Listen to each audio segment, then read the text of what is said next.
এক লোক স্বপ্নে দেখছে তাকে বাঘ দাঁড়াচ্ছে, বাঘের তাড়া খাইয়া দৌড়াতে দৌড়াতে সে গাছের মাথায় গিয়ে উঠেছে। গাছের মাথায় উঠে একটা ডাল ধরে ঝুলে পড়েছে। এমন সময় সে লক্ষ্য করলো বাঘটা এসে গাছের গোড়ায় দাঁড়ায় আছে। ডালটা যে নিচে ঝুলে পড়েছে তার নিচে দেখছে বিরাট কুয়া। সেই কুয়ার ভিতরে বড় এক অজগর হা করে আছে। এমন সময় কানে কুটকাট করে আওয়াজ আসে। কিসের আওয়াজ? তাকিয়ে দেখে যে ডালটা তার অবলম্বন, সেই ডালের গোড়া একটা সাদা ইঁদুর আর একটা কালো ইঁদুর ডালের গোড়াটা কেটে দিচ্ছে। কারণ বিপদটা খুব কম না বেশি? জনমের বিপদ না? গাছ বাইয়া যদি নিচে নামে তো খাবে কিসে? বাঘে। আর ডাল ভাঙিয়ে যদি নিচে পড়ে খাবে কিসে? এমন সময় তার মাথায় ঠান্ডা কি জানি পড়লো।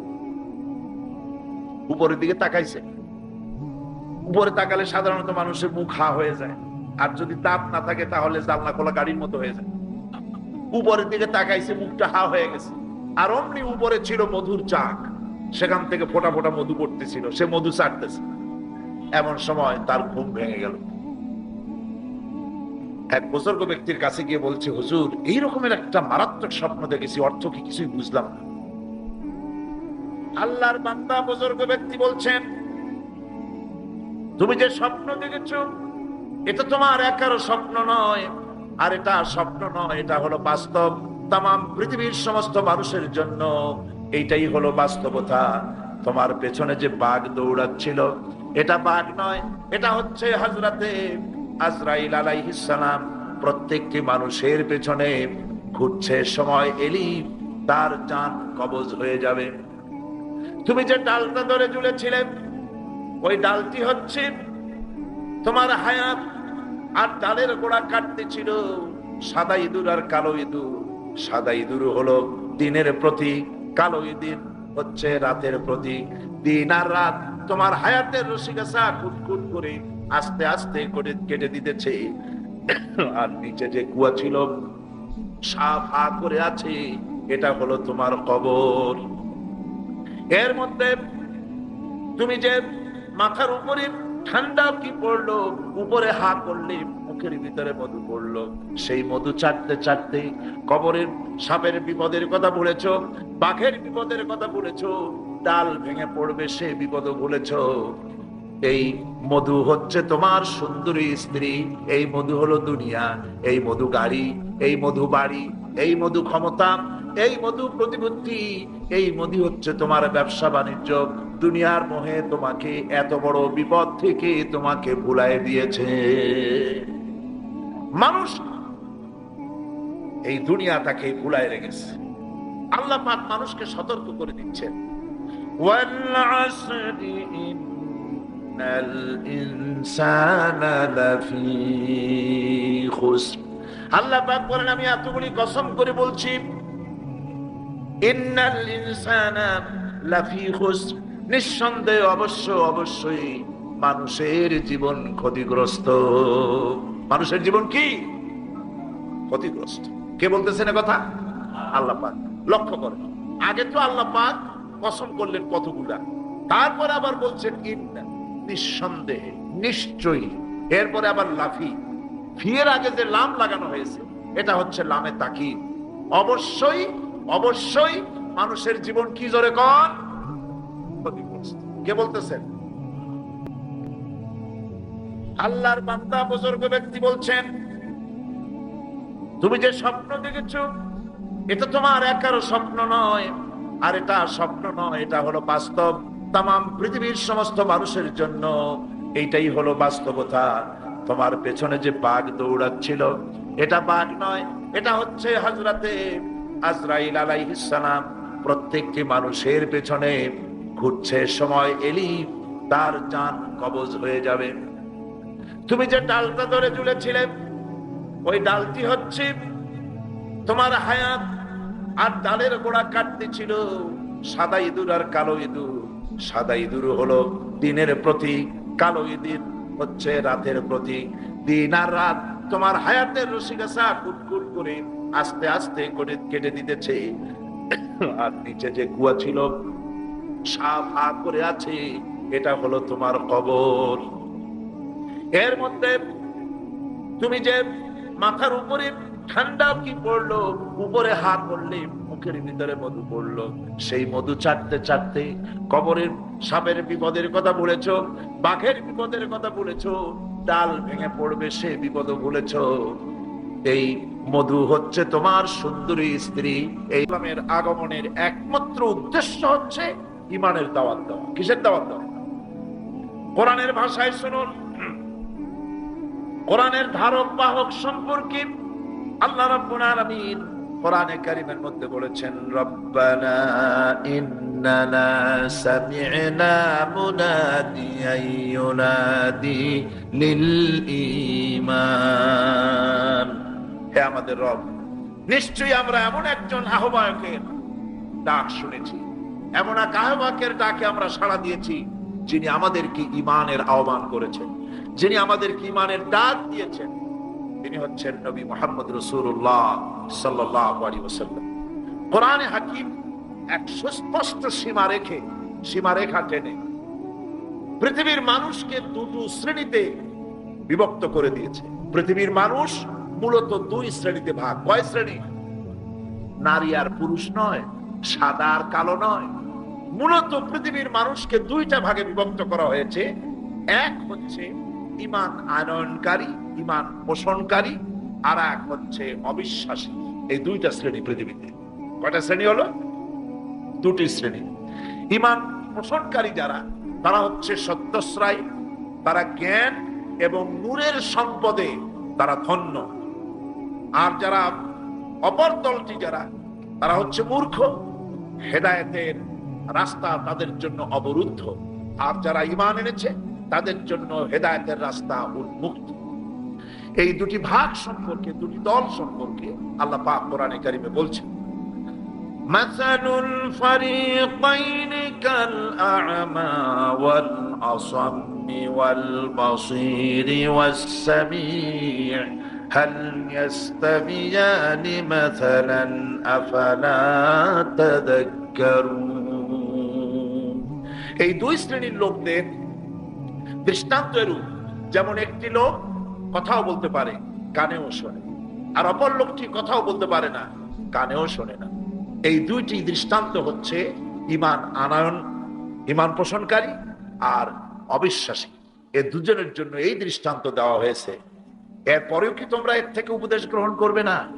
তার মানে হলো, যারা কানে শোনে এবং যারা চোখে দেখে, তারা হচ্ছে ঈমান আনয়নকারী। চোখ দিয়ে হক দেখেছে, কান দিয়ে হক শুনেছে, অন্তর দিয়ে বিশ্বাস করেছে, এরা হলো ঈমানদার।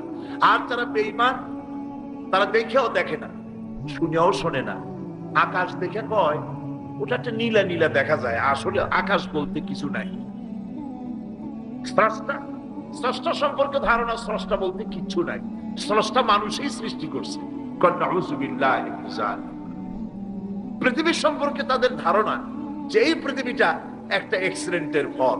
সূর্যের কাছ থেকে একটা জ্যোতিষ্ক যাচ্ছিল খুব জোরে, যাওয়ার সময় জ্যোতিষ্কের ফোর্স ছিল এত বেশি, ফোর্সটাকে সহ্য করতে না পেরে সূর্যের একটা অংশ ভাঙ্গা ছিটকে পড়লো মহাশূন্যে।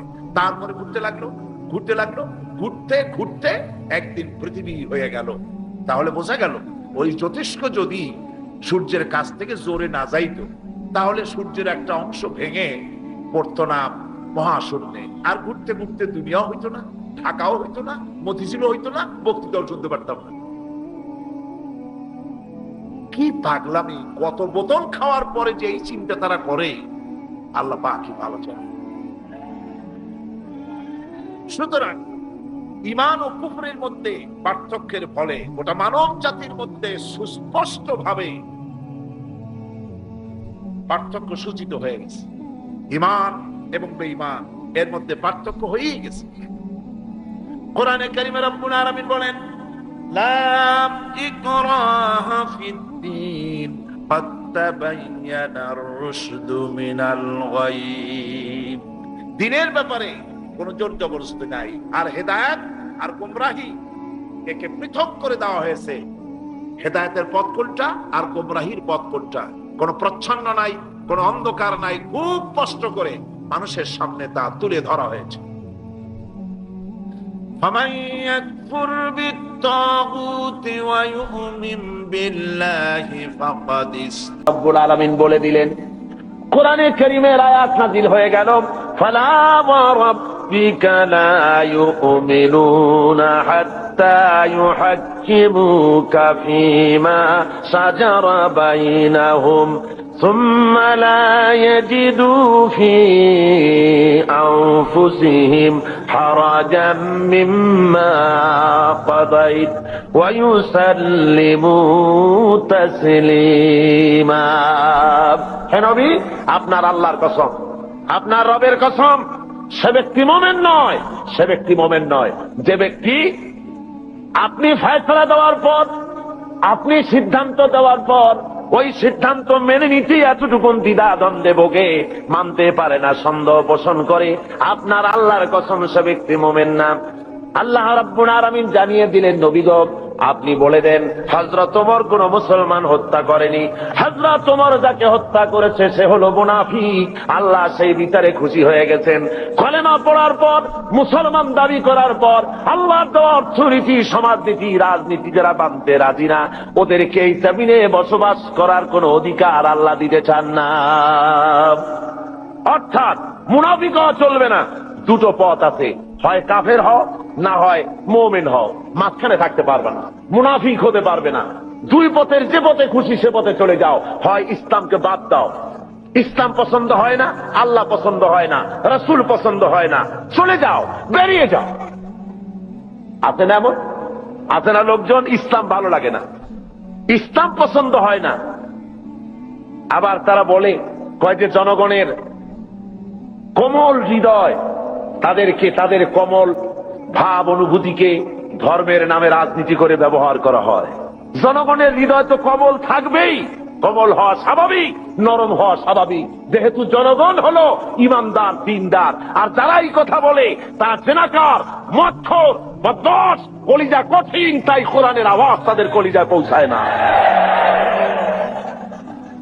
ভাইরা আমার, সুতরাং আল্লাহ রাব্বুল আলামিন এই লোকগুলি আল্লাহ সম্পর্কে তাদের কথা হলো যে আল্লাহর আইন, এমনি মুসলমান তারা দাবি করবে, কিন্তু কোরআন মানতে রাজি না। কোরআন আল্লাহর কিতাব মানবে, কিন্তু কোরআনের আইন মানতে রাজি না, রাসূলের কথা মানতে রাজি না।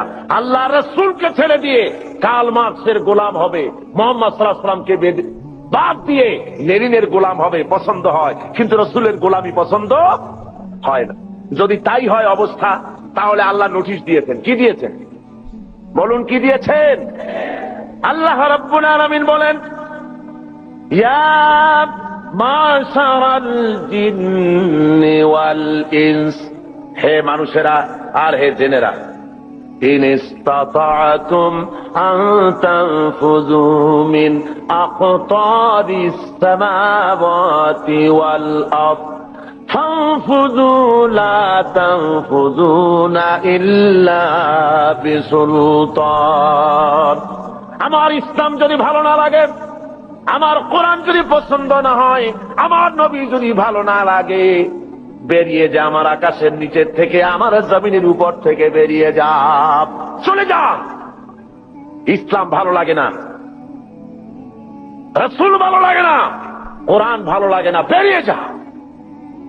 এমন দেশে যাও, যদি সম্ভব করতে পারো এমন দেশে চলে যাও যেই দেশে আমার সূর্য নাই, যে দেশে আমার চাঁদ নাই, যে দেশে আমার বাতাস নাই, যে দেশে আমার পানি নাই, যে দেশে আমার অক্সিজেন নাই, এমন কোন দেশ যদি পাও সে দেশে চলে যাও। আছে নাকি এমন কোন দেশ? তোমার কার্ল মার্কস যদি পৃথিবী বানিয়ে থাকে কোথাও, সেখানে বেরিয়ে যাও। লেনিন যদি কোন ভূখণ্ড তৈরি করে থাকে, সেখানে চলে যাও।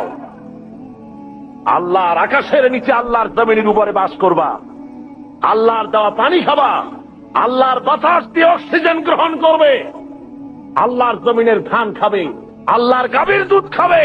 আর কার্ল মার্কসের গোলামি হতে পারে? যদি বলুন পারে।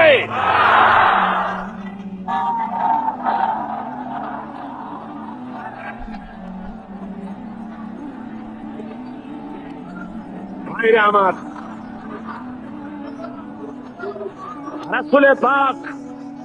রাসূলে পাক জোরে বলেন সাল্লাল্লাহু আলাইহি ওয়াসাল্লাম, স্পষ্টভাবে ঘোষণা করেছেন, লা ইউমিনু আহাদুকুম হাত্তা ইয়াকুনা হাওয়াহু তাবআন লিমা জিতু বিহি। আল্লাহর কসম, তোমাদের মধ্যে কেউ ঈমানদার হতে পারবে না। কে বলতেছেন? আল্লাহ রাসূল বলছেন, তোমাদের ভিতরে কেউ ঈমানদার হতে পারবে না যতক্ষণ পর্যন্ত তারা নিজেদের প্রবৃত্তি কর্তৃক পরিচালিত হতে থাকবে এবং আমি যে জিনিস নিয়ে এসেছি তার অনুসরণকারী না হবে, ততক্ষণ পর্যন্ত মুমিন হতে পারবে না। আমি যা এনেছি আল্লাহর কাছে থেকে সেটা অনুসরণ করা লাগবে। আমি যে অর্থনীতি দিয়েছি, রাসূল যে অর্থনীতি দিয়েছেন, রাসূল যে সমাজনীতি দিয়েছেন, রাসূল যে রাষ্ট্রনীতি দিয়েছেন, রাসূল যে পথ দেখিয়েছেন, এই পথ যদি না মানে, রাসূল বলেছেন, কখনো মুমিন হতে পারবে না। কে বলেছেন? আল্লাহর নবী বলেছেন। সুতরাং মুমিন মুসলমান যারা, তাদেরকে আল্লাহর দেওয়া বিধান অনুযায়ী আসমান আর জমিনের সবকিছুর একচ্ছত্র মালিকানা হলো আল্লাহর, কিন্তু আল্লাহ রাব্বুল আলামিন ওই মালিক আল্লাহর সম্পদ থেকে কাউকে এর মালিক এর কিছু সময়ের জন্য রক্ষক বানায় দেন, কিছু সময়ের জন্য আমানতদার বানায় দেন। যার কাছে যতটুকু জমি আছে, টাকা আছে, সম্পদ আছে, এগুলি তার কাছে আমানত মাত্র। আল্লাহ কোরআনে কারীমের মধ্যে বলেন, وَأَنفِقُوا مِمَّا جَعَلَكُم مُّسْتَخْلَفِينَ فِيهِ। আল্লাহ যে সব ধন সম্পদ তোমাদেরকে দান করেছেন, এর প্রতিনিধি বানায়ছেন, তোমরা তার থেকে আল্লাহর রাস্তায় খরচ করো। এর দ্বারা বোঝানো হচ্ছে ধন সম্পদের আসল মালিক আল্লাহ, তোমার কাছে কিছুদিনের জন্য আমানত রাখা হয়েছে। আর ওই ধনীদেরকে বলা হয়েছে, وَالَّذِينَ فِي أَمْوَالِهِمْ حَقٌّ مَّعْلُومٌ لِّلسَّائِلِ وَالْمَحْرُومِ। ধনীদের সম্পদের মধ্যে গরিবদের অধিকার আছে। আল্লাহ রাব্বুল আলামিন বলছেন ধনীদেরকে যে গরিবরা তোমার করুণার পাত্র নয়, বরং তোমাদের সম্পদে আছে তাদের অধিকার, সে অধিকার তোমরা আদায় করে দাও। এবারে আল্লাহ রাব্বুল আলামিন এভাবে করে কোরআনের মধ্যে বারবার এই কথা বলেছেন, ওয়ানফিকু মিম্মা রাযাকনাকুম, আমি তোমাদেরকে যে রিজিক দান করেছি তার থেকে তোমরা খরচ করো গরিব জনসাধারণের জন্য। প্রশ্ন উঠলো, হে রাসূল কি খরচ করব? আল্লাহ জবাবটা শিখায় দিলেন, ওয়ায়াসআলুনাকা মাযা ইউনফিকুনা কুলিল আফওয়া। আল্লাহ রাব্বুল আলামিন বলেন, নবী হে, আপনাকে প্রশ্ন করা হয় কি খরচ করব, আপনি বলে দেন প্রয়োজনের অতিরিক্ত জিনিস আল্লাহর রাস্তায় খরচ করে দাও, যেটা তোমার কাজে লাগছে না, তোমার ব্যক্তিগত এবং তোমার পরিবারের জন্য রেখে বাকি জিনিসটা তুমি আল্লাহর রাস্তায় মানুষের জন্য, গরিবদের জন্য খরচ করে দাও। তিরমিজি শরীফের হাদিসের মধ্যে এসেছে, আল্লাহ রাসূল বলেছেন, মানুষের প্রত্যেকটি আদম সন্তানের খাওয়া, পড়া, শিক্ষা, চিকিৎসা, বাসস্থান, এই জিনিসগুলির গ্যারান্টি আল্লাহ রাব্বুল আলামিন দিয়ে থাকেন, ইসলামী সরকার দিয়ে থাকে। ইসলাম অর্থনৈতিক নিরাপত্তার জন্য যেসব ব্যবস্থা গ্রহণ করেছে, তার সবচাইতে বড় কথা হলো সমাজের কর্মক্ষম ব্যক্তি যারা কাজ করতে পারে না, তাদের রুজির জন্য তারা পরিশ্রম করবে, যারা কাজ করতে পারে তারা পরিশ্রম করবে। এটা হলো ইসলামের কথা। কোরআনে কারীমের মধ্যে সূরা জুমায় একথা বলা হয়েছে, আউযু বিল্লাহি মিনাশ শাইতানির রাজীম, বিসমিল্লাহির রাহমানির রাহিম, قل إن كنتم تحبون الله فاتبعوني يحببكم الله ويغفر لكم ذنوبكم والله قل أطيعوا الله والرسول فإن تولوا فإن الله لا يحب الكافرين صدق الله العظيم। কোরআনে কারীম তৃতীয় পারা সূরা আলে ইমরান ৪র্থ রুকু। এই আয়াতটির ব্যাখ্যা দিতে গিয়ে কালকে দীর্ঘ সময় চলে গিয়েছে, শেষ করা যায়নি। আসলে এটি এমন একটি আয়াত যেখানে রাসূল পাক সাল্লাল্লাহু আলাইহি ওয়াসাল্লামের ইত্তেবা করার জন্য দুনিয়ার মানুষকে বলা হয়েছে। আল্লাহ রাব্বুল আলামিন বলছেন, নবী আপনি বলে দেন, তোমরা যদি আল্লাহকে ভালোবেসে থাকো, তোমরা যদি আল্লাহর প্রতি ভালোবাসা পোষণ করে থাকো, ফাত্তাবিউনি, তাহলে আমার অনুসরণ করো। তা না হলে আল্লাহকে ভালোবাসার কোনো মূল্য নাই, আল্লাহকে বিশ্বাস করার কোনো মূল্য নাই যদি আমি মুহাম্মদ সাল্লাল্লাহু আলাইহি ওয়াসাল্লামকে অনুকরণ না করো। সুতরাং গোটা পৃথিবীর মানুষের, বিশেষ করে ইমানদার মুমিন লোকদের বাঁচার একমাত্র পথ এ দুনিয়ায় এবং কিয়ামতেও নাজাতের একটাই পথ, সে পথ হলো মুহাম্মদ সাল্লাল্লাহু আলাইহি ওয়াসাল্লামের অনুসরণ করা। কার অনুসরণ করা? এখন রাসূল পাক সাল্লাল্লাহু আলাইহি ওয়াসাল্লামের কিছু গুণাবলী, কিছু পরিচিতি কোরআনে কারীম দিচ্ছে। তিনি কি মিশন নিয়ে এসেছিলেন এবং কি দায়িত্ব তিনি পালন করেছিলেন, কি করেছিলেন তিনি, এ ব্যাপারে কোরআন শরীফের মধ্যে হুজুরের গুণাবলীর কথা, সিফাতের কথা মোট 4 জায়গায় বলা হয়েছে।